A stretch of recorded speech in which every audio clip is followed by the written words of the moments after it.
Hey guys! Welcome ulit sa John Meme TV. Ako po si Rodolfo Membreve Jr. at isa na namang makabuluhang video ang gagawin natin ngayon.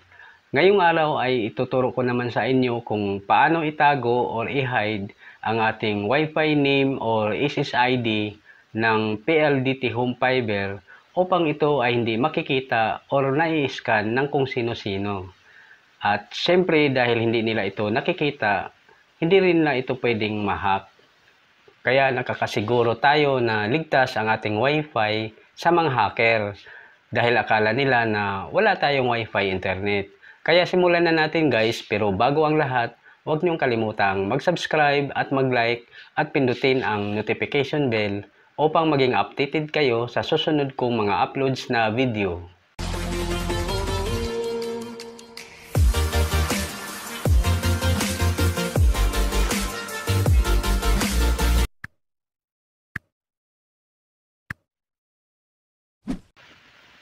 Okay guys, start na tayo. Ang unang gagawin natin ay mag-open tayo ng internet browser.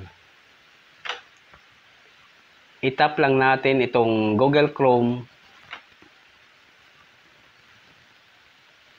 At pag nag-open na siya, i-type lang natin dito sa address bar ang default gateway ng PLDT router, itong 192.168.1.1. Then tap go. May lalabas na warning dito pero wala namang problema yan. Kaya itap lang natin itong advanced na makikita natin dito sa baba.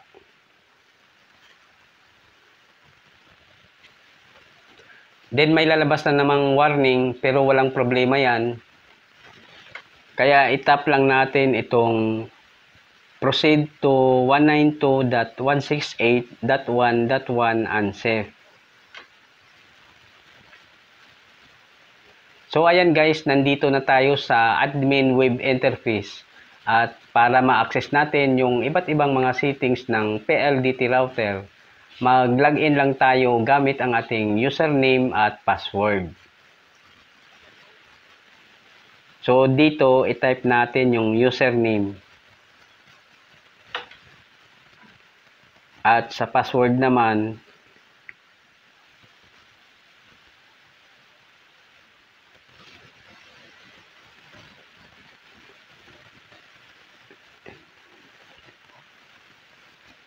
then tap login.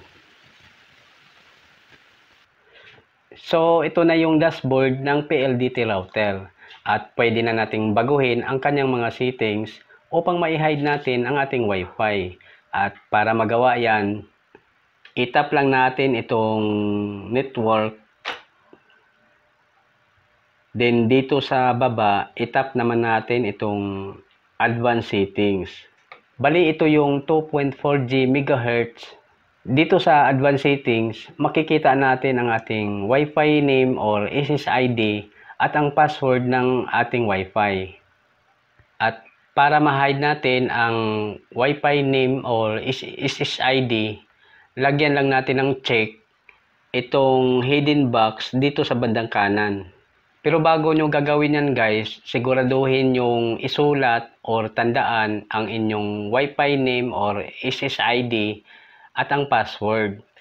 Dahil kailangan nyo pang i-type ang Wi-Fi name at password upang makakonek sa naka-hide nyong Wi-Fi. At bago tayo magpatuloy, i-check muna natin ang ating Wi-Fi. So ayan guys, sa ngayon ay nakikita pa yan ng ibang tao sa kanilang mga gadget or cellphone.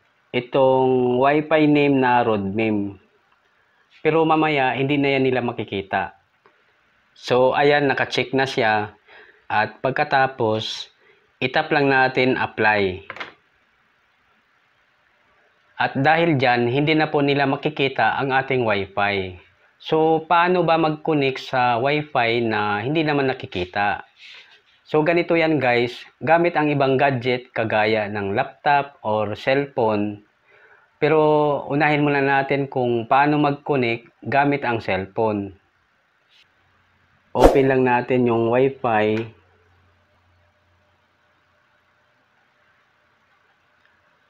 At kung mapapansin ninyo, wala na dito yung Wi-Fi name na Rodmim dahil naka-hide na siya. At para makakonek tayo, itap lang natin itong add network.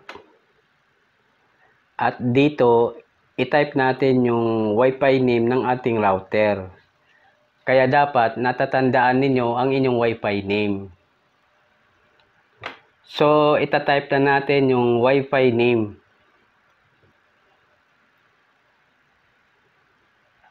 At dito sa security, piliin lang natin itong WPE/WPE2-personal.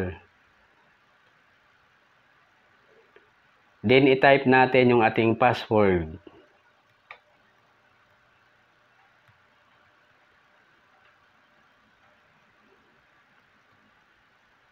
Then, save.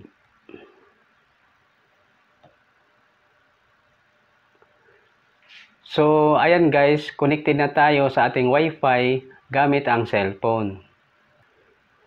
Next naman ay gagamit tayo ng laptop upang makakonect sa ating naka-hide na Wi-Fi. I-click lang natin itong globe.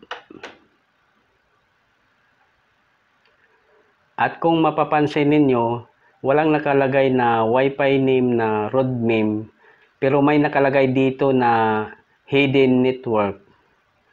Bali, ito yung ating naka-hide na Wi-Fi. At para makakonect tayo, i-click lang natin itong hidden network. Then, click connect. At dito, i-type natin ang ating Wi-Fi name na Rodmim. Then, click next. At dito naman, i-type natin ang password ng ating Wi-Fi.